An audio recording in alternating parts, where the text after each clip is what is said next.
Hello beer lovers, welcome to my channel. Video शुरू करने से पहले जो कोई भी मेरे चैनल में नए हैं, जाते टाइम प्लीज़ मेरे चैनल को सब्सक्राइब ज़रूर करके जाइए और वीडियो पसंद आते हैं तो वीडियो पर एक लाइक कमेंट करके वीडियो को शेयर ज़रूर कीजिए और जितने भी बैकग्राउंड नॉइस है उसे इग्नोर कीजिए।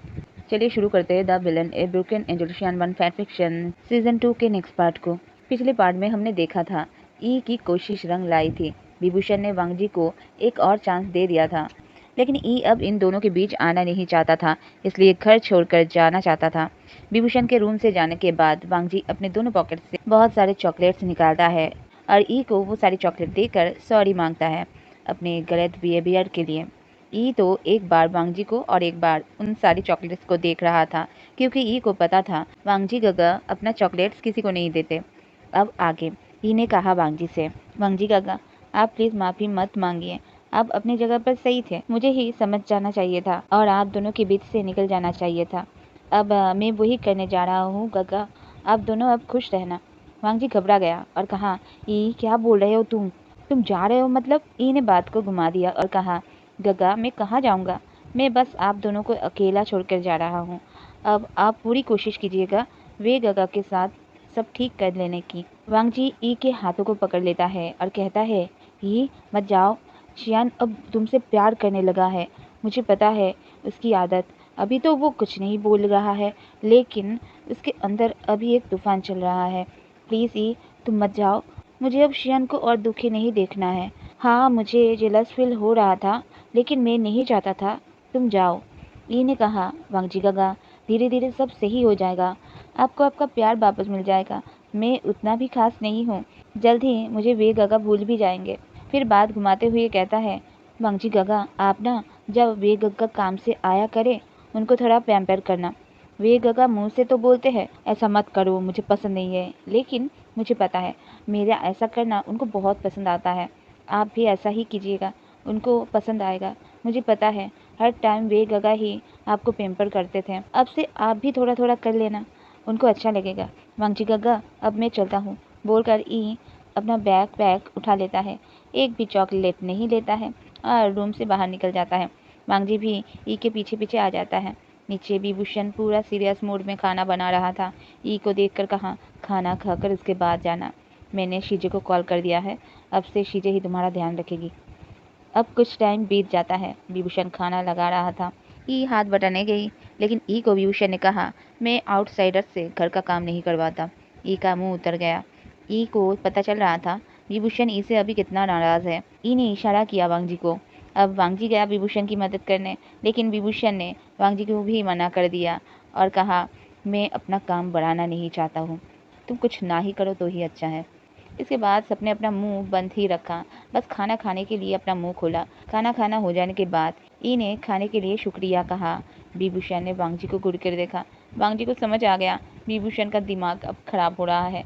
वांगजी की धुलाई तो पक्की समझो, वो तो वांगजी ही था जो खाने को लेकर ई को सुना रहा था। विभूषण ने वांगजी को अपना तो लिया है, लेकिन माफ़ नहीं किया है। इस बात के लिए पनिशमेंट तो अभी बाकी है। वांगजी अब तो बिल्कुल जाने नहीं देना चाहता था ई को। वांगजी ई को अपना बॉडीगार्ड बना कर रखना चाहता था, क्योंकि वांगजी ने देखा था जो काम वांगजी कभी नहीं कर पाया ई आसानी से कर लेता है। ये बहुत आसानी से विभूषण का गुस्सा कंट्रोल कर लेता है, यहाँ तक कि विभूषण को डांट भी देता है। विभूषण का दिमाग जितना भी खराब हो रहा हो, विभूषण भी नहीं चाहता था ई और वांगजी एक साथ एक ही घर में रहे, इसलिए विभूषण ई को दूसरे घर में भेज रहा था। ई एक बार के लिए रेस्ट रूम गया और फिर बाय बोलकर अपने बाईसाइकिल को लेकर निकल गया वहाँ से। ई के जाते ही वांगजी को लगने लगा अब विभूषण उस पर गुस्सा निकालेगा, लेकिन विभूषण ने ऐसा कुछ भी नहीं किया, खुद को शांत रखा और घर का बाकी काम करने लगा। ई को गए 2 घंटे हो चुके थे। वांगजी लिविंग रूम के सोफे पर ही बैठा हुआ था और विभूषण खुद अपना काम बढ़ाकर फिर उस काम को कर रहा था। जैसा होता है ना, जानबूझकर दाल चावल मिक्स करके फिर अलग करना, ठीक वैसे ही। विभूषण अभी गुस्सा नहीं करना चाहता था, इसलिए चुप था और अपना काम बढ़ाकर फिर उसी काम को कर रहा था दोबारा। वांगजी तो ये सब देखकर पक चुका था। वांगजी विभूषण के पास गया और कहा, गुस्सा आ रहा है तो निकाल दो मुझ पर, ऐसे चुप नहीं रहो प्लीज़। विभूषण ने देखा वांगजी की ओर और कहा, तुम रूम में जाओ, अरेस्ट करो, मुझे काम है।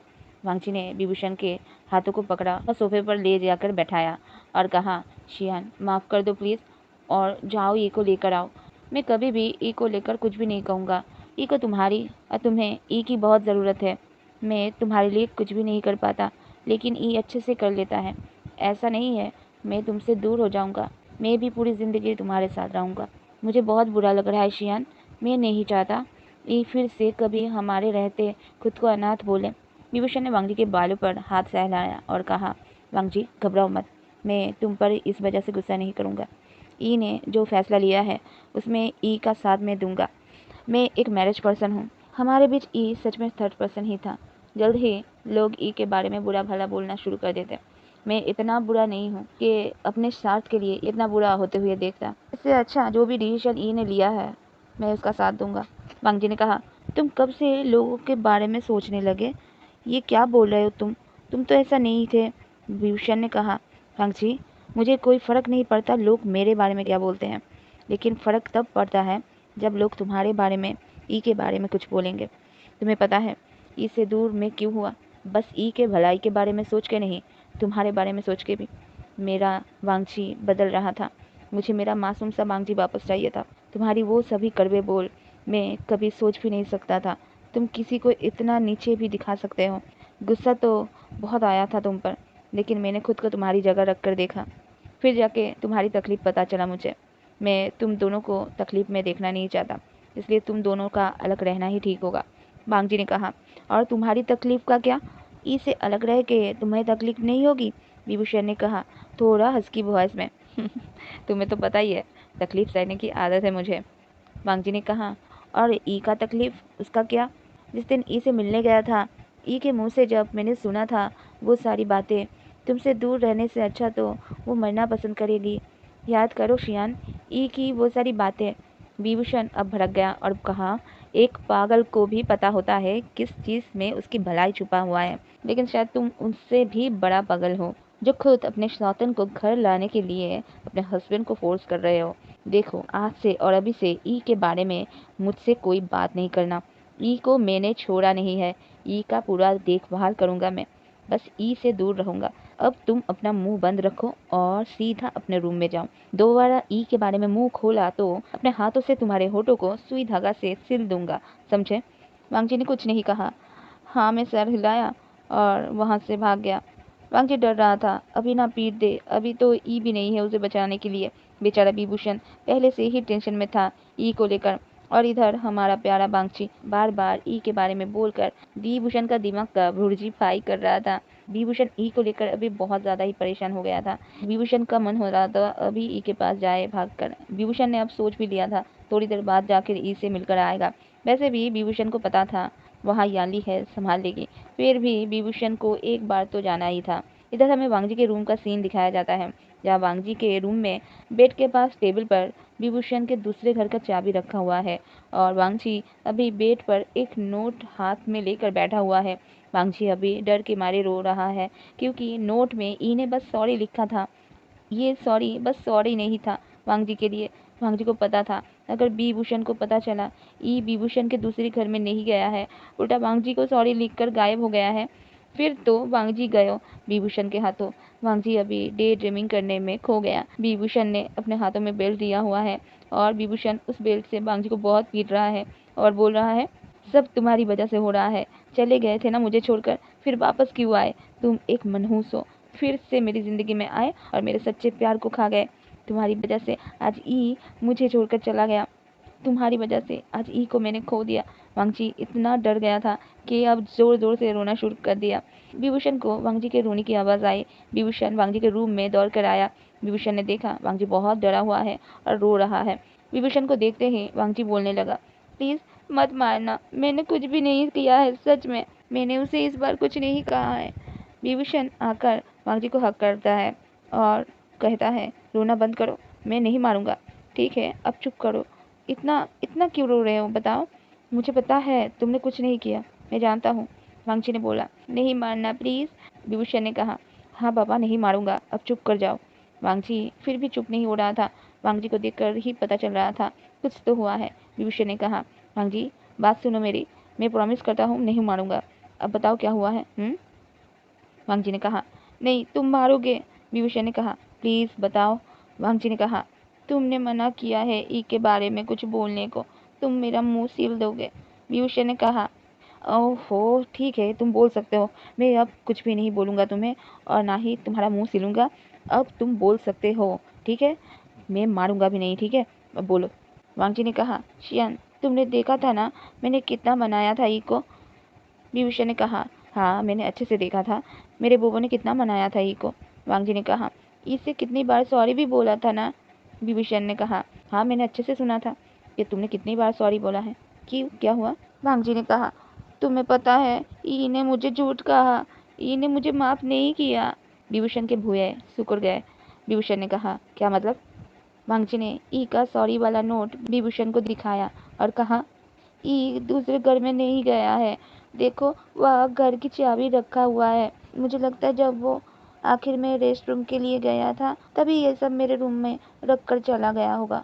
शियान मैं सच में सॉरी हूँ, प्लीज ई को ले आओ प्लीज। विभूषण थोड़ी देर चुप रहा, फिर वांग जी के चेहरे को पकड़ा और कहा, तुम्हारी वजह से कुछ नहीं हो रहा है, ये सारी गलती मेरी है, मैंने ही कुछ ज़्यादा ही छूट दे दिया है। वांग जी चुप कर गया क्योंकि वांग जी को विभूषण की इस बात से ही पता चल गया ये तो अब गई विभूषण के हाथों। वांग जी ने कहा, शियान गुस्सा मत करना, ये भी छोटा है, डर जाएगा। विभूषण ने कहा, गुस्सा और मैं, तुमने सोचा भी कैसे मैं ई के ऊपर गुस्सा करूंगा। चलो जल्दी से रेडी हो जाओ, सीजे के घर चलना है। विभूषण ने दूसरे घर का चाबी उठा लिया और अपना बाइक निकाला। वांग जी रेडी होकर जल्दी से आ गया। दोनों जब यानली के घर में आया तो देखा यानली ऑनलाइन विभूषण के ही एक फ्रेंड के साथ बात कर रही है कॉल पर। विभूषण के आते ही कॉल कट कर दिया और विभूषण से पूछा, ई यहाँ रहने वाला है ना, तो ई कहाँ है? विभूषण ने कहा, वांग जी बता देना, मैं अभी चलता हूँ। और यानली से कहा, शीजे वांग जी का ध्यान रखिएगा, मुझे टाइम लगेगा। बोलकर विभूषण वहाँ से निकल गया। इधर वांगची यानली को जो जो हुआ है वो सारी बातें बताने में बिजी हो गया। विभूषण बाइक रोक के शुयांग को कॉल लगाया और सब बताया। इसके बाद विभूषण ई जहाँ रहता था वहाँ गया, ई नहीं मिला। शुयांग भी सॉन्गलैंड को लेकर आ गया। वहाँ तीनों मिलकर पूरे विलेज में घुमा, यहाँ तक कि मिंग्याओ और शाओ सिंचन भी आ गए और ये दोनों अलग से जाकर ई के बड़े भाई डेरेन वांग के घर होकर आए, लेकिन ई किसी को नहीं मिला। विभूषण ने टेंशन के मारे 2 पैकेट सिगरेट फूंक डाला।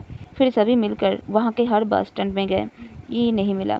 ई जहाँ जहाँ पढ़ाने जाता था वहाँ पर भी गया, लेकिन ई किसी के घर में भी नहीं मिला। सॉन्गलैंड, मिंग्याओ और शाओ शिनचैंग अलग अलग ढूंढने लगे। विभूषण शुयांग को लेकर निकल गया रेलवे स्टेशन की ओर। विभूषण अभी अंदर से काफी डरा हुआ था ई को लेकर। विभूषण ठीक से बाइक भी चला नहीं पा रहा था, विभूषण के हाथ कांप रहे थे। शुयांग ने कहा, बॉस पैनिक मत कीजिए, हम ढूंढ लेंगे, आप पीछे बैठिए, मैं बाइक चलाता हूँ। विभूषण शुयांग के पीछे जाकर बैठ गया। शुयांग ने स्पीड पकड़ ली। जहाँ रेलवे स्टेशन में जाने के लिए 2 घंटे लगते हैं वहाँ दोनों 1 घंटे के अंदर पहुँच गए। वहाँ पहुँचते ही विभूषण को उल्टी होने लगी और चक्कर भी आने लगे। शुयांग अब परेशान हो गया। विभूषण की तबीयत बिगड़ते हुए देखकर शुयांग ने विभूषण को पानी पिलाया और दोनों स्टेशन के अंदर घुस गए। विलेज में रात के टाइम अभी स्टेशन में ज़्यादा लोग नहीं थे।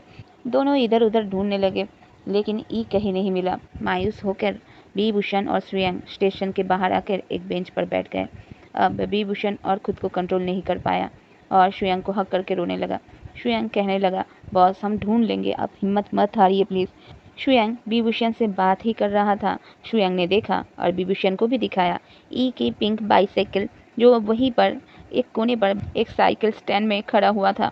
दोनों फिर से उठ गए। शुयांग साइकिल स्टैंड के मालिक से पूछा ई के साइकिल के बारे में, तो विभूषण को पता चला आधे घंटे पहले एक बच्चा आया था और यहाँ साइकिल रख कर अंदर गया है स्टेशन के। दोनों फिर से अंदर चले गए और चेक की सिटी जाने की ट्रेन कितने बजे है। देखा 1 घंटे बाद ही सिटी जाने का ट्रेन मिल जाता है। विभूषण ने चेक किया 8:30 बजे ट्रेन फिर से जाने वाली है सिटी के लिए। इसका मतलब ई अभी कहीं नहीं गया है और यही कहीं पर है। असल में विभूषण के घर से बस से आओगे रेल स्टेशन तो 2 घंटे तो लग जाएंगे, लेकिन ई तो बाईसाइकिल पर आया था तो 3-4 घंटे लग गए आने में बेचारे को। और विभूषण तो बाइक से आया था तो वो तो 1 घंटे के अंदर ही पहुंच गया।